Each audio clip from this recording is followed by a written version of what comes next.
Okay, hopefully you guys can see me. Hello, and thank you for coming to this webinar. This is our first time doing a webinar for Champaign County Audubon Society. So as you can tell, actually all of our programs have been canceled given the COVID situation. And while we're still recommending people get outside, go birding, obviously we can't really do that as a group right now. So we're trying to find different ways to, bring everyone together and talk about birds and share the love of birding. So a couple of things before we start the webinar. I am going to be recording this so that anyone who wasn't able to make the webinar can view it after the fact. And if you want to watch it again, we're going to have it posted on our YouTube channel. That way you can keep up with what we're doing. Hopefully we'll be putting out different videos on that YouTube channel. And we'll also be doing another webinar called Gardening for Wildlife, which is going to be Tuesday, May 19th at noon. So that's going to be a daytime webinar. And if these continue to be successful, then hopefully we can come up with some other ideas of webinars to get you guys into. So basically, I wanted to talk a little bit about backyard birding, how it's good for your health, your physical and mental health, and also just why we love birding and what you can do to bring birds to your backyard. So my name's Sara Johnson. I am the Vice President of Champaign County Audubon Society. I'm also the Communications Chair, and I've been on the board for about 4 years. So I was the President and I'm the Vice President. And the Champaign County Audubon Society is a really wonderful community organization. It began as a birdwatching club in 1940 and became a chapter of the National Audubon Society in 1945. So we've been keeping long-term records of the bird populations at Crystal Lake Park for over 75 years. Crystal Lake Park and Busey Woods, I should say. So our Sunday morning bird walks, which normally happen every Sunday during migration season, have been going for 75 years. So this long-term data set really tells us a lot about the populations that we see in this area. And today we have over 500 members, and our members are part of this really thriving local group that are really actively involved in, study, enjoyment, and conservation of our native ecosystems in Central Illinois. So if you want more information about membership, I'll have a little bit at the end of this presentation. If you are already a member, thank you. We appreciate you. And we will have time for questions at the end. So I actually muted everyone, and anyone who has their webinar open right now, please make sure that on the bottom left corner, you have a red slash through your mute and through your video button, just to make sure that we're not interrupting or distracting anyone during the presentation. But yeah, we'll have some time for questions at the end, and I'll open it up then. So, all right, let me make sure I can get my presentation. Here we go, good. All right, so obviously you're here because you either enjoy birding or you want to try birding. And there are so many reasons why you should want to start bird watching. And really, you probably are like, I don't really know how to get started. I'm not really sure what I need, where I should go. And I'm really daunted by the amount of birds that I see all the time. So most birders or people who get into birding definitely call it an addicting hobby, right? But it's an addicting hobby in a really great way. And those reasons differ by every person. So I think one of the number one reasons is birding is really accessible for everybody, for all abilities, for all ages. And while some birding does require travel, most birding can be done from just a chair in your own backyard. So you may find that once you get into birding, the options are really endless when it comes to travel. Destination birding is a really huge component of ecotourism. And many local preserves include accessible paved walkways or observation platforms, as well as different low mobility birding programs, which we've offered in the past as well. So from your own backyard or from your home, birding can be done all year round, and keeping birds at your feeder is, I think, especially in the winter, really good motivation to just get outside, refill your bird feeders, even when it's a cold winter day and you just don't want to leave your bed. So, looking for birds in their natural habitats, of course, can really shake us out of our natural, regular habits and encourage us to explore new places, especially once you've seen what different areas your neck of the woods offers. I think most people then get a natural curiosity to look for new places to go and explore. So, whether you're looking to meet new people with different or similar interests, or if you're looking for a new hobby, birding attracts an array of personality types from all walks of life, ages, and backgrounds. So, a lot of the time, a lot of the things that have surprised me about birding is how varied the community is. So, you'll meet people who are naturalists or study birds, but then there's also engineers, um, people who work in the service industry. There's a wide range of people that are interested in birding, and I think that's part of the best part about it, is that you get to meet people from all different backgrounds who all have different reasons why they love birding. So it helps build bonding and relationships across these socioeconomic barriers. And it's really great to encourage your loved ones, family members, and it's great for children. So, starting that tradition of birding together and starting that lifelong tradition of being outdoors is really wonderful. And studies have shown repeatedly that this strong network of friends will help you stay happy and healthy. And I've just always been amazed by how birding can engage people with nature just beyond birds. So, just being outside can, of course, improve one's mood, promote relaxation, taking a walk, sitting in a shady spot, getting a breath of fresh air. These are all things that we really, really need right now, especially when we're kind of stuck indoors a little bit more than usual. This sense of space and a moment of quiet is really good for our mental health.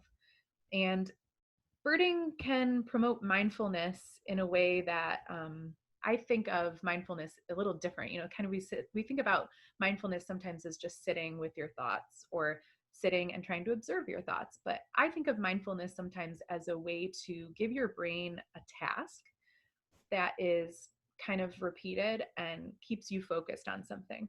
So, I think birding for me is really a way to go outside, be in quiet, which is why often I like birding by myself, actually, as opposed to birding with other people. Kind of gives me a little chance to zone out, think about the task at hand, what I'm seeing, what I'm feeling, what I'm hearing. And it, kind of distracts your mind from that rumination and does a lot for your well-being. So physically, of course, you also might find yourself walking miles before you actually find the bird that you went out looking for. And your trips may take you to places that you wouldn't normally go. So for example, a lot of times on our bird notes, we have rare bird alerts where a lot of the locations that people end up finding birds I've never heard of. So I end up saying, oh, where is this location? Like, for example, Curtis Road Wetlands. I had never heard of that. And when I saw it on bird notes, I went and I asked and said, I'd really like to go check out this bird. And you end up finding a lot of different places that you would have probably never heard of or explored before. So, no matter your mobility level, encouraging this movement and engagement with the outdoors is really good for you, as well as these little puzzles that we do to help keep our brain fresh. And these types of exercises have been shown to help you form new neural pathways that can help fight diseases like dementia and Alzheimer's. So getting outdoors and being physically active is great all around. And I think, of course, my favorite birding reason for the hobby is an interest in birds really can be kind of a gateway drug, right, into this world of the outdoors. So if maybe you haven't spent a lot of time outside in nature, or you always wanted to spend more time outside and you start birding, once you get outside looking around, it's almost impossible to just see the birds. You start looking at this beautiful butterfly that flew by, or you see this cool rock or a cool mushroom, and then you get distracted and start to learn more about your surroundings and what kind of flora and fauna you have around your area. And I call it kind of like nature moments when I'm teaching kids, where it's like, that's okay, just go ahead, get distracted by that blue jay or by that butterfly, and let's pay attention to that for a minute. So knowing more about the local flora and fauna of your hometown or your neighborhood can really give you motivation to become more involved in your community, whether that be by volunteering, so going out and pulling invasive species, learning a little bit more about what your parks are doing for conservation, or just by voting for causes that will make a positive impact in your local or global environment. And to me, that's the most important thing about starting birding is you really get to know the people that are involved in this type of world, this type of community, and may get you a little bit more active than you had planned to originally. And I'm one of those examples. Just joining the Audubon board was just me going to a board meeting and saying, "Hey, I like birds, and I can help with social media and stuff." And then I became president. So, not saying you have to do that, but getting involved at all is always a great thing. Okay, so now that we've talked about probably a lot of the things you guys already knew, which is why birding is wonderful for you, you want to know, how do I start birding? So you go to the internet and you say, learning to bird, or types of binoculars, or I want to learn about warblers. And there's, of course, a ton of information on the internet. So a good place to start is really with whatever is interesting you that day. So if you saw a cardinal and you're like, I've never actually seen a cardinal in a nest. I wonder where they nest, or like what types of trees they like to use, or what they eat. I would like to attract them to my yard. Try to start going towards that interest, and then it'll eventually naturally branch off from there. Of course, I will recommend getting involved with a birding group, like the Champaign County Audubon Society, or a smaller birding club.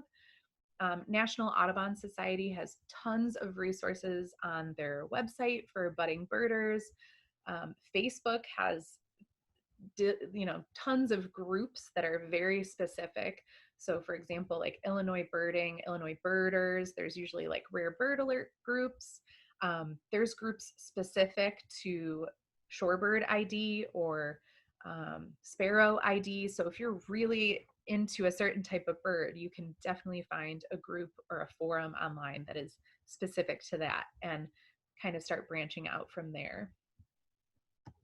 But of course, on a practical level, you do need some supplies, right? So if you want to start going out and birding, of course, the number one thing I would recommend is a pair of binoculars. There's so many different pairs out there. It may be a little overwhelming to start with, but if you're just starting, I recommend getting, of course, a nicer pair if you can afford it, but there's plenty of midline binocular brands that are just fine for the type of birding that you're likely going to do. One thing I try to say is the more expensive the binoculars get, the reasons they become more expensive are because the types of lenses that they have. So the lenses and the glass are typically better at receiving that light, and you will get a lot more brightness in your binoculars when you're looking through them. So when you're looking up in the canopy and there's maybe not a lot of light, or if you're dark in the forest, these are all ways that you're going to be able to see a little bit better. Also, of course, wearing comfortable clothes so you don't, clothes appropriate for the weather and comfortable clothes will always make birding a lot more enjoyable. Second is, of course, a really good field guide. Even today, I was out birding this morning and there was a couple birds I wasn't totally sure about. And there's nothing like a field guide to look at and see it physically in front of you, because a lot of times photographs online just don't really maybe show the color or the iridescence or exactly the markings that you're looking for. So I really recommend Sibley's field guides. There's one for the entire United States, like Birds of the United States. There's also the East guide, which is the one I would recommend for us. But we do occasionally get some birds from the west side of the country. So I think some of those occasional birds are in the Sibley's guide as well. But if you're looking for a field guide, I would recommend one with actual illustrations like the Sibley's guide, as opposed to photographs, because when you are trying to ID that bird, you're probably going to be looking at shape, size, some of those really indicative markings on a bird, and the illustrations are going to show that much better than a photograph. It's just better detail, better scale. So that's my opinion. Of course, whatever you have is going to be just fine.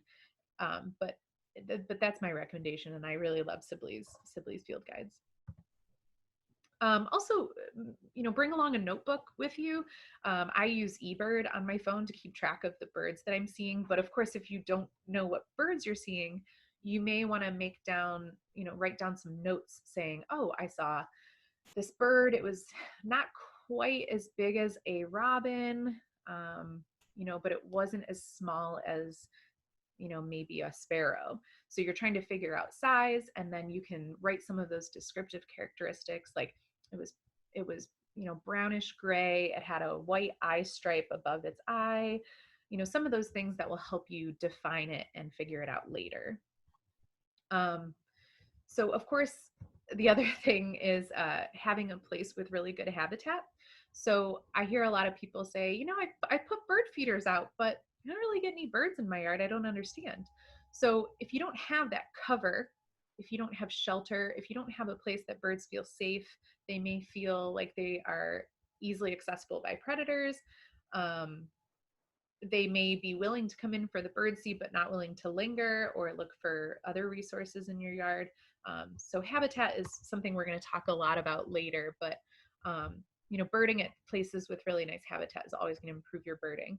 And number one thing is you have to have patience, because there's going to be a lot of times that you go out, and especially the first time you start using binoculars, you may not even be able to find the bird that you just saw moving around in the trees, and it's going to be really frustrating, and it's okay. So it takes a lot of time and it takes a lot of practice, and don't be intimidated by people who seem to have a long list of birds in their head, because it probably means they've been birding for a long time, or they're really obsessed with it, and either one is fine. You will get there at some point if you practice.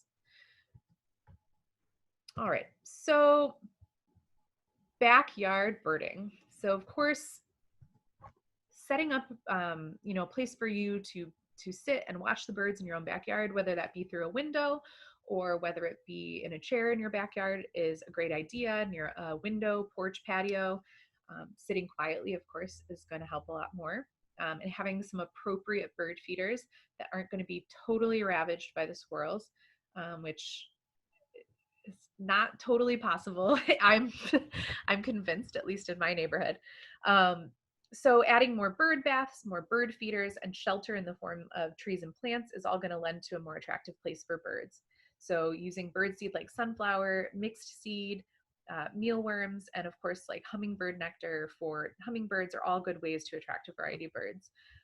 You can also add something that's a really cool component, I think. You can add a trail cam to your backyard. You can get some that are relatively affordable, put them near a place where maybe you have a bird bath or a bird feeder. And then when you're not able to be outside looking at them, you will have a record of who's coming by your feeder.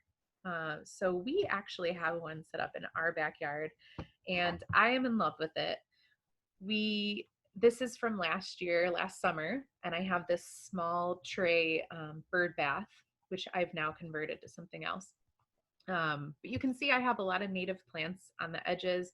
I have kind of this palette, which is a nice place for birds to kind of, especially the wrens, really like to go down in there and look for bugs. But we get some really cool footage. So we've got a house sparrow, two house sparrows, and a cardinal. And of course, the cardinal is trying to defend the bird feeder against the house sparrows. And this is just one of many fun videos. We get a lot of squirrels, a lot of possums, but also, especially in the winter, it's really nice to see all the doves and the juncos flitting around the feeder. It's really wonderful. All right, so here are the types of birds that you will expect to get in your yard with certain types of either food resources that you provide by bird feeders, or by providing different plants that provide these resources for the birds. So, remember that food for birds doesn't always have to come in the form of, bird feeders. While those are a great supplement, they aren't going to be the only thing that birds are looking for. So seeds, of course, you can buy sunflower seeds. It's a huge favorite. You can buy thistle seed, but I do recommend being cautious about buying thistle seed because many of them are supposed to be irradiated so that you do not have them spread all over your backyard. But I can tell you that I purchased what I thought was irradiated thistle seed a couple of years ago, and I have a lot of thistles still coming up. Whether that's just by chance and they happen to be there already, I'm not sure. But birds are going to love any of those types of seeds that you can provide, but also leaving the stems behind on your native plants at the end of the season is going to provide them a food resource all winter long. It's also going to look a lot nicer in your yard because I don't know about you guys, but I look out the window here in the winter and there's not a whole lot to look at. And so if I have some structure in the yard where the frost and the snow can fall onto it, it's a lot more attractive than having nothing in my backyard. And so starting at the top left and going clockwise, we have a rose-breasted grosbeak. I've recently had them in my yard. Just this past week, I've had a group of 3 that have been going back and forth to my bird feeder every day. Northern cardinal, which is the Illinois state bird. American goldfinch. We also have I believe that's a purple finch, not a house finch. Blue jay eating a favored peanut, which you can also provide for blue jays and birds in your backyard if you'd like. White-breasted nuthatch, which is a type of woodpecker, but they're very small. They particularly like suet feeders, but suet is a little hardcore this time of year. Birds usually have an abundance of food. I would say that suet is a really good winter or around migration season snack because then they are building up those fat reserves. A lot of birds are looking for sugar, protein right now, particularly for feeding their young. Also, tufted titmouse, which is one of my favorites. Black-capped chickadee, and it actually looks like in this picture the black-capped chickadee is eating the seeds off of one of our native prairie plant species. This is a cup plant, and I can't remember the species right now, of course, but it's a silphium in the genus Silphium. It's an aster. And we also have a white-crowned sparrow, which is another favorite of mine. I haven't had a lot of white crowns around this week, but I have had some white-throated sparrows. They have a really adorable call. I do see some things going off in the chat, so I apologize. I have not been paying attention to that. I will definitely answer some of these questions later. You also are welcome to answer them to each other if you would like to do that. So some fruit and nectar eating birds. So of course, I think when we think of nectar, we think of hummingbird food, and that is totally accurate. Yes, we will have hummingbirds coming to our hummingbird feeders. Also for Orioles, people put out grape jelly and oranges, but a lot of birds just will eat the nectar out of the flowers of trees. So if you see even a large maple in your backyard or a large, a large flowering tree, they'll be eating sometimes even the flowers of those trees, but they'll also be drinking the nectar out of them.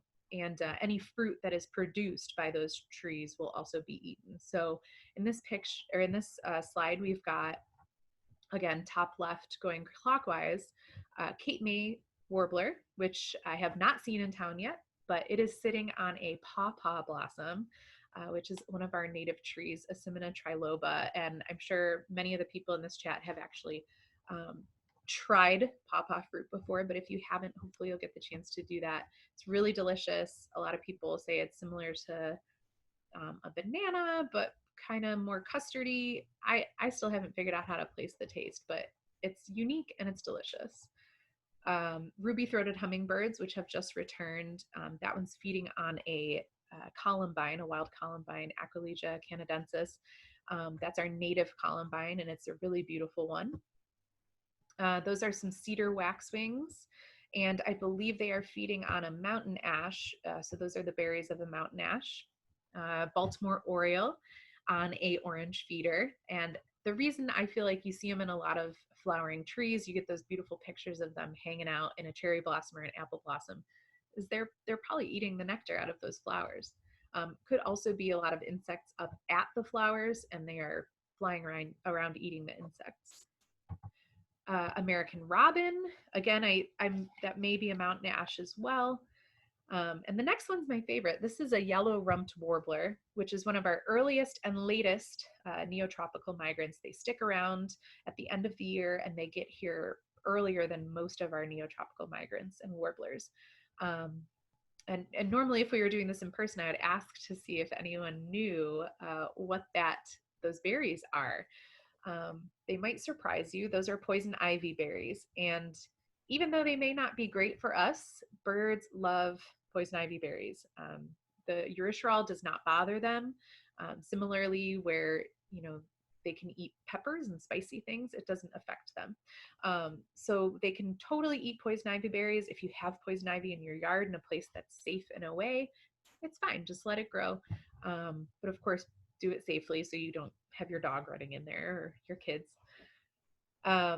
Next is a eastern towhee eating service berries. Service berries and the rosaceae, so it has that similar fruit to a cherry or an apple. Kind of looks like rose hips. And I have one in my front yard. It's a beautiful shrub, but I never get to eat service berries off of it because the birds love it and they get to it often before I do. And then lastly, one that you may not think of is a yellow-bellied sapsucker. So sap is essentially a nectar from the trunk of a tree, right? So I often see hummingbirds and sapsuckers going up to the side of the tree where a sapsucker well may have already been drilled, and hummingbirds will go right up to it and lick the sap off of the tree. So there's resources in many different forms for birds that we may not always think about, but they're all important in their own way. All right, so insect-eating birds. So I do think it's important to note that typically birds have a pretty varied diet, so they will eat different things at different times of year. And some birds are pretty specialized, other birds are pretty general. I think, a lot of people think of robins as eating worms, but a lot of birds eat insects. And primarily birds will eat seed and fruit, depending on if they're needing more sugar, more fat. If they're storing fat, getting ready for migration, they probably will eat a lot more seeds, put that storage in so that they have fat for their long journey or for the cold winter. And then during the summer, when they're feeding young, so when they're nesting and they're laying eggs and feeding young, they'll eat a lot more insects and they'll feed their young a lot more insects. And that's why I think a lot of the trends with insects has been really disturbing, seeing all these declines in insect populations. And one of the hugest reasons is, of course, going to recommend not using any pesticides or mosquito killer or things like that on your lawn. Having that diverse community of insects is not only going to help your garden because you're going to introduce beneficial insects, but also you're going to have things to feed the birds. And this time of year, when they're here, they're established, they're setting up territories and feeding their young, insects are super, super important. And one example of that is this lovely little house wren up on the top left. I have a set of house wrens that come to our yard every single year. At least I assume it's the same pair. I don't know. They come around the same time and they start singing at 4:30 every single morning. It's cute for like a day or two. And then I'm like, okay, I get it. You're back. But we do have a bluebird house in the back of the yard that the house wrens use as a nest box. And we also have a smaller box, bird box as well, whatever it's called. And we have them nest and produce multiple babies every year. And I think it's probably eating a fly or something. I'm not sure. We see them eat everything from butterflies, wasps, bees. They are pretty active for such tiny little birds. The middle one is a bird that I saw on my birdathon last year that I was really excited about. This is a summer tanager eating a wasp. Wasps may not seem super fun, but they're just as delicious if you're a bird. Another crowd favorite is the loggerhead shrike, which are not too common around here, but they are a resident bird. And it's speared a dragonfly on a barbed wire fence so that it can eat it for later. How sweet. What a little savage. I love it. So yeah, they store food for later by kind of caching it away. And a lot of birds do that where they cache food away for later. Bottom right here is an eastern kingbird, also eating a dragonfly or a damselfly. In the middle is a chimney swift, which are, if you see especially in urban areas where there are a lot of chimneys, you'll see them flying around in big circles above, looking like little flying cigars. They're very cool. And they will actually catch birds in flight, or catch insects while they're in flight. And so this one is kind of coasting above a stream or a lake, and it's just gobbling up insects as it goes. So if you don't like mosquitoes, you can thank the chimney swifts for gobbling them up while they're flying around. And also we've got the northern flicker, which is a type of woodpecker, and they often forage on the ground. So sometimes you'll see them on the ground foraging around in the leaf litter. And that's another reason I recommend to keep some taller vegetation in your yard. Keep areas where you have leaves or foliage, some cover, because that's a place where insects are going to hide. They're going to break down that material. And it's a great place for birds to look for food. I also couldn't help myself. You have to include the bats. Insects are abundant, and if you have bats around, they're going to be less abundant, and that's great. This is I believe, an Indiana bat, which is an endangered bat in the state, and they want some attention too. So if you encourage insects in your yard, you're going to get all sorts of wildlife, and believe me, it is going to help your garden. It may be counterintuitive to think that having more insects in your yard is good, but you will find in some of the next few slides that having some of these beneficial bugs really will help with some of that pest control.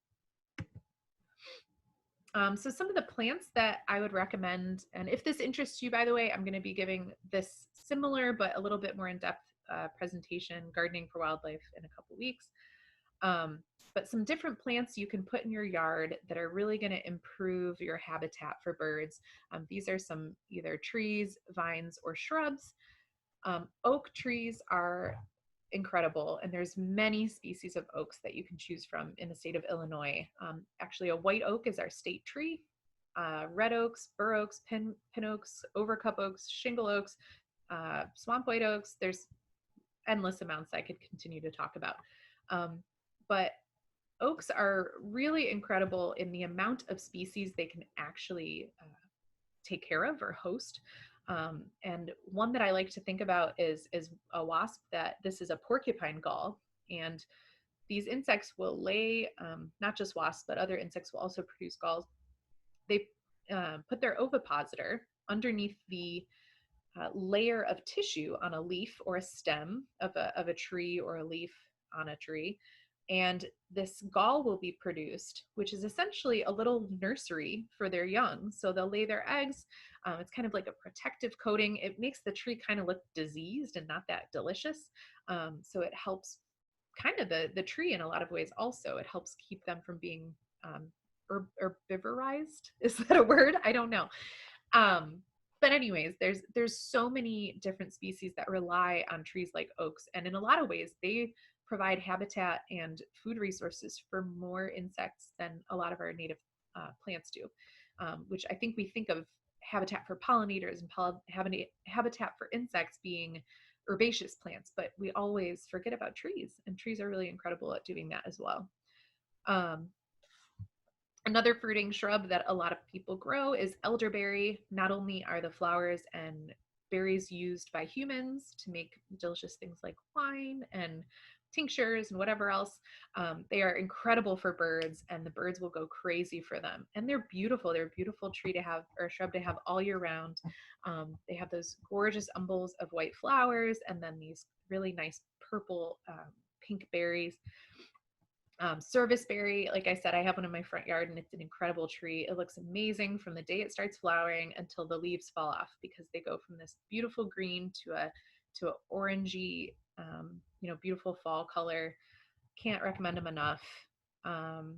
Virginia creeper is another great plant that I think is maybe considered weedy, but it's so beautiful. It has these kind of bluish berries that are not edible, but the birds can eat them, which is what we care about here. And it creeps along my back fence, and in the fall it turns a lovely red, and it's just a really nice shrub to have. I can't remember what the name of this butterfly is now, but I believe it's a host species to the serviceberry. Some other great plants that we have in our yard that I recommend, these are good for shady, wet areas, but can also be in dry, sunny, not dry, but some open sunny areas as well. Cardinal flower, Lobelia cardinalis, is of course lovely for hummingbirds. It's got that deep nectar tube, that bright red, which is going to attract any long-tongued feeder. So of course, like I said, hummingbirds or butterflies. Sometimes long-tongued bees will feed on it as well. We've also got white turtlehead, Chelone glabra, which I have in my rain garden and is going crazy. It is also the host plant for the Baltimore checker spot, which is an endangered butterfly in the Midwest and the East. So planting more of it can only do more good. Probably one that's well known is Monarda fistulosa or Oswego tea. This is our native Monarda. There's also a red Monarda. I can't remember the species name, that's native more to the east. Wouldn't be harmful to plant it, but Monarda fistulosa is our native.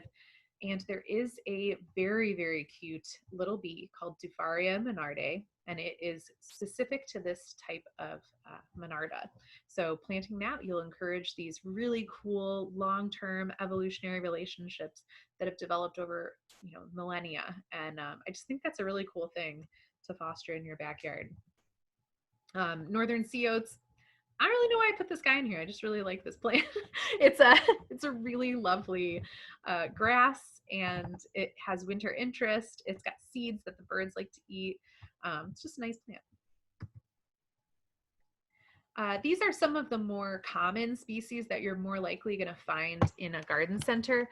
Unfortunately, in America, I feel that we have not embraced native plant culture. At least a lot of people have, but the garden centers haven't really caught up.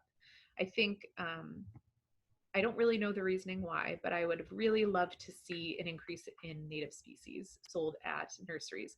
And the only way that that's going to happen is by people putting pressure on those nurseries to sell more varied options. And fortunately, these are some of the species that you're more likely going to find in our area. So Liatris pycnostakia, which is this gorgeous blazing star, some various types of goldenrod, Solidago canadensis, butterfly milkweed, which is one of the shorter and showier milkweeds, Asclepias tuberosa. There's so many different species of Asclepias you can choose from. There's world milkweed, there's swamp milkweed, there's green milkweed, there's so many types, and they all host monarchs, but they also host a lot of other species as well, of course, for pollen and nectar resources. I've actually found a lot of flies really, really like my Asclepias syriaca, which is common milkweed. Also, of course, purple coneflower, Echinacea purpurea, is probably one of the most common prairie plants that we'll see around here because it's beautiful. It's great for a seed plant at the end of the year and providing pollen and nectar resources. But one thing I would caution everyone to is it's not really a problem if you're in an urban area, but there is some research showing that there's potential hybridization if you're in an area that's really close to a natural area or a woodland. So that's why it's really important to get plants that are a species type as opposed to a variety or a cultivar of a native plant, which is a lot of times what you'll find in the store. It's just not common to find a lot of these native ecotype plants.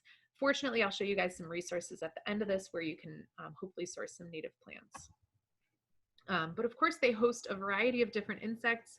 These are some of the ones that I've seen in my backyard. We've got like sweat bees. You also have solitary mason bees that come to these, flies, hoverflies, which down at the bottom here, you'll see a hoverfly or a syrphid fly larva. And the great thing about these is if you encourage them in your yard, they will take care of your aphids for you. May not take care of all of them, but they will definitely help. And I had a really bad aphid infestation on all of my milkweeds last year. And we fortunately leave a section of our backyard to get kind of like a low meadow. And I saw billions of syrphids there last year, I swear. And they also really like umbel flowers, like any flowers in the carrot family. So if you have carrots or parsley and you can let a few go, they'll love that.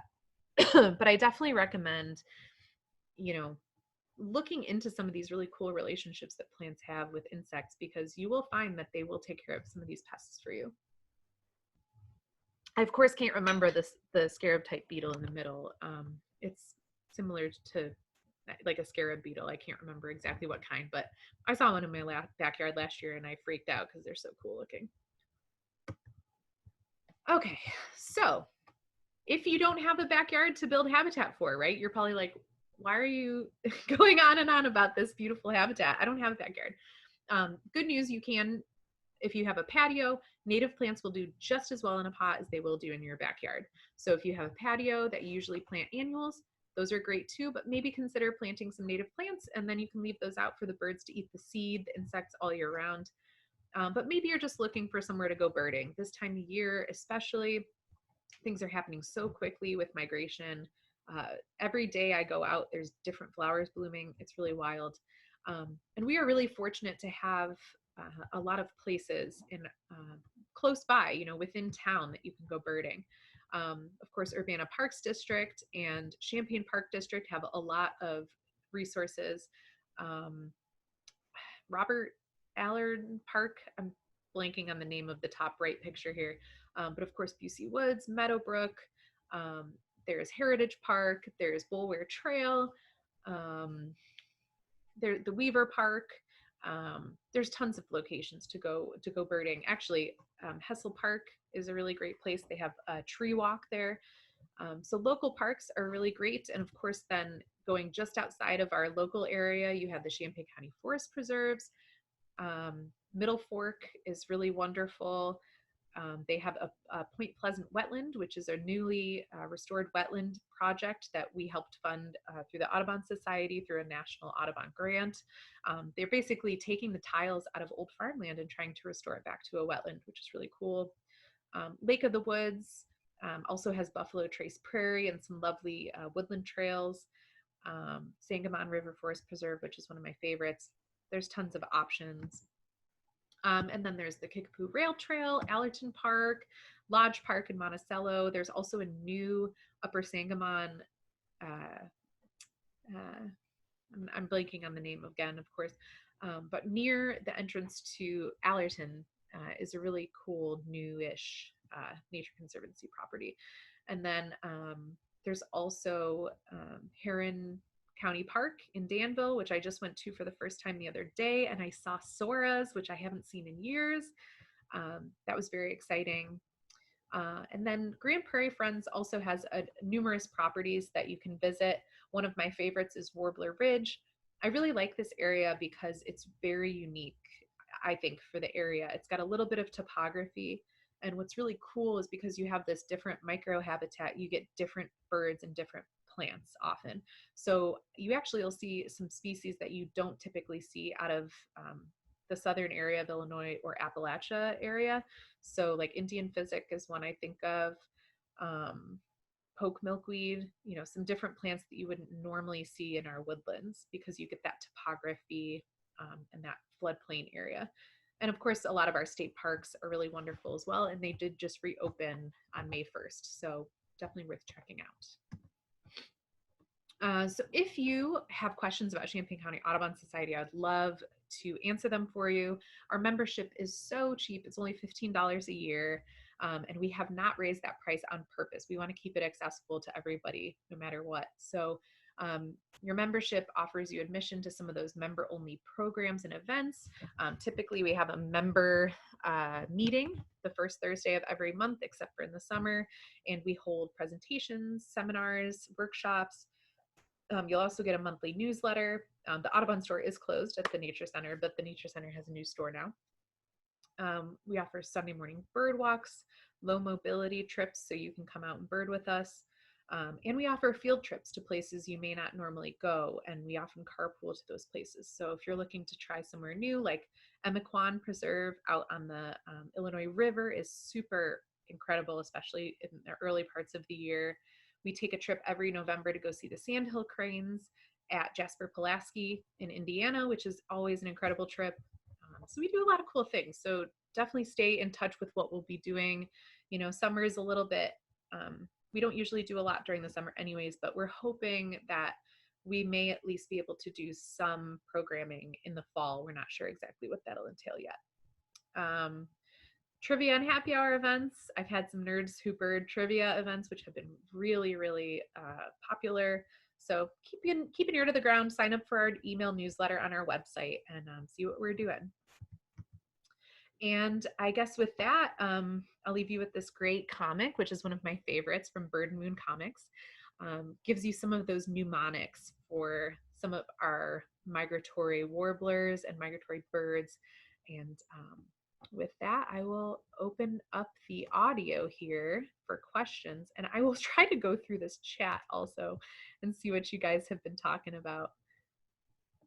Looks like you guys have been very busy, and I also have to try to figure out how to unmute you guys. So give me just a second. Okay. So if anyone would like to ask a question, I allowed everyone to be unmuted. So just unmute yourself and pop in if you have a question. Yeah, this is Nancy. I do see, actually, real quick, how can one avoid the neck pain that can come from holding head back to look at birds high in the canopy? I feel you, Catherine. I had a really bad sore neck this morning, and I guarantee you it's because I was out birding last night. One thing that's really helpful is you can purchase, I have one from Vortex brand, which is the brand of my binoculars. It's a harness. So it has a square in the back with kind of like some suspenders that go around your arms, like a holster. And then in the front is where your binoculars clip onto it. I would show it to you, but I'm actually not sure where it is. But yeah, it clips to the front, and then your binoculars hang on it and they swing up so that the weight is pulled off of your neck, but it's more focused on your shoulders, and it's a lot more comfortable. It's really changed it for me. And I love it. It was only $20. You cannot talk. You cannot talk. Also, I see, is there an app that can listen to bird calls and ID them? There is a Merlin bird ID app, which I believe is offered through the Cornell Lab of Ornithology. I have personally not tried it, but I have heard that there's something like it where you can play audio, but I'm going to guess it would really depend on the quality of your phone recording and how much background noise there is. One thing I usually recommend is, again, trying to come up with a type of mnemonic. But birding by ear, really, I mean, I've been birding for 10 years, probably semi-seriously, and I still struggle with a lot of, especially warblers, because they come and then they go. And I always say, I'm going to remember that next year, and I never do. So there are some really great CDs that when I know like birding migration season is coming up, I'll put them in my car. And when I'm just driving around, I'll listen. I believe Kaufman has a really good recording. There's also a great book by Donald Kreutzma, which is called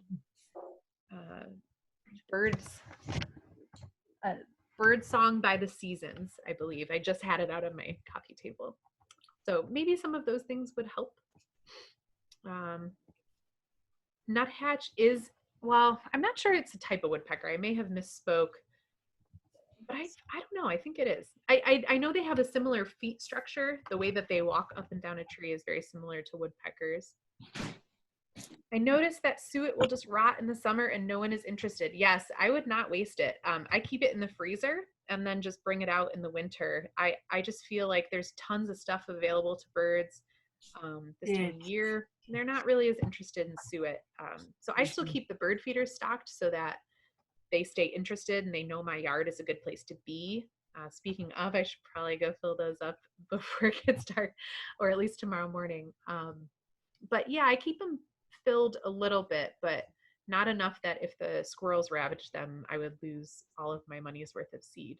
And we do have a great local birdseed company, Prairie Melody. They grow their own sunflowers, pesticide free, and I'm not sure if they're still doing it, but I know they were doing delivery in the area so that you could still get your bird seed this time of year. So you can get sunflower seed, and that's what I use, and the birds love it. Yes, that is true. Poison ivy will definitely spread when the birds eat it. Virginia creeper is better. I think it's prettier too.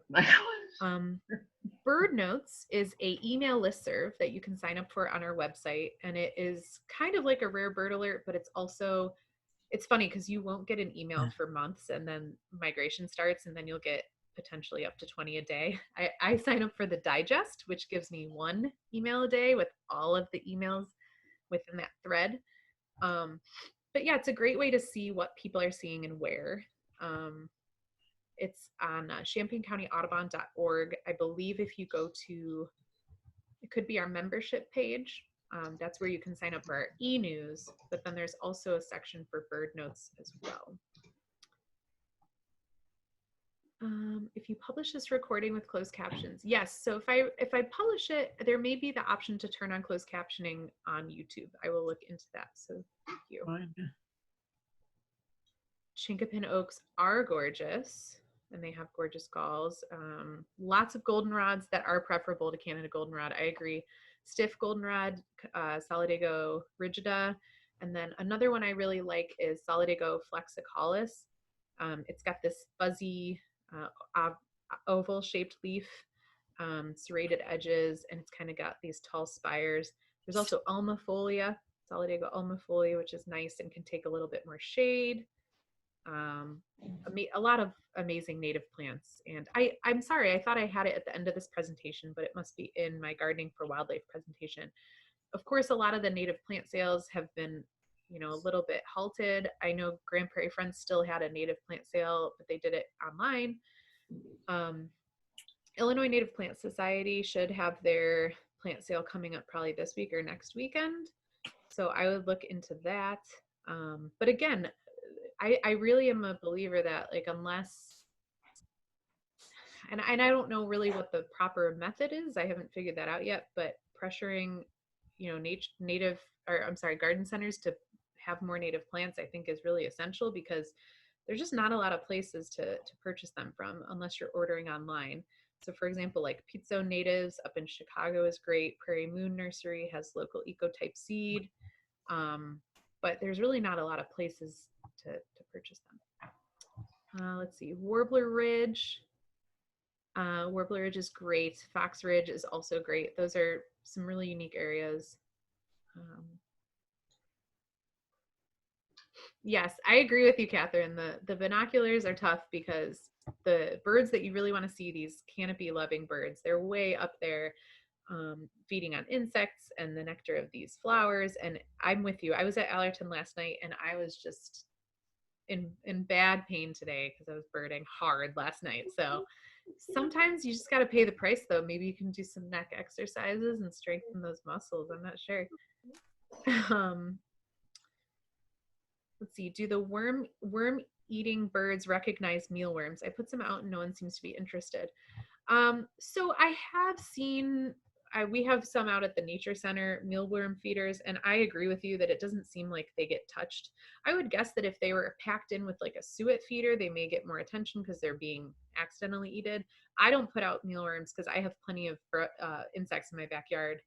Live mealworms don't put out suet likely, but I would say unless it seems like you're getting a lot of interest at your bird feeder already, I wouldn't put live mealworms out because you'll probably spend money on them, and it's possible that if birds aren't already coming to your area for a bird feeder, they may not know to come there for live mealworms. So that would be my suggestion, but I've never tried them personally. I know that a lot of people use them to attract bluebirds, but I'm not sure how well that works. Whoever N is said, also a photo app, take a picture of the bird, put a location and date. Of course, yeah, iNaturalist is a good example of that too. People take a picture of something and then they can upload it and try to get an ID after the fact. Those are all good resources. Any other questions? I think I got through most of these here. Is each species unique in what time of year they will have? Oh, hi, Kristen. They will have breeding plumage versus non-breeding, or is April to May when a majority of birds have their breeding plumage? That's a great question. Well, it depends on the time of year they breed, right? So cardinals breed a little earlier, for example. Goldfinches typically breed later in the year, but a lot of them do have their bright color now, but they start developing that in the fall. Also, we're talking about small songbirds here. So if you were talking about birds in general, I mean, owls breed in the fall. So they already have fledged, their babies are getting ready to fledge right now. So when you're talking about warblers, definitely this time of year is when they have their bright breeding plumage, because in the fall, as most of us know, warblers are almost impossible to identify because they all have similar color to the females. They start getting that drab plumage, and the immature birds even complicated even more. But that's why some of those illustrated guides are really recommended, because they often have illustrations of the birds at different times of year. So it'll say, here's a female, here's a male, here's an immature, here's what it looks like in the spring, here's what it looks like in the fall. And you'll get a lot better of an idea of, what to look for at different times of the year. Okay, anyone else? Any other questions?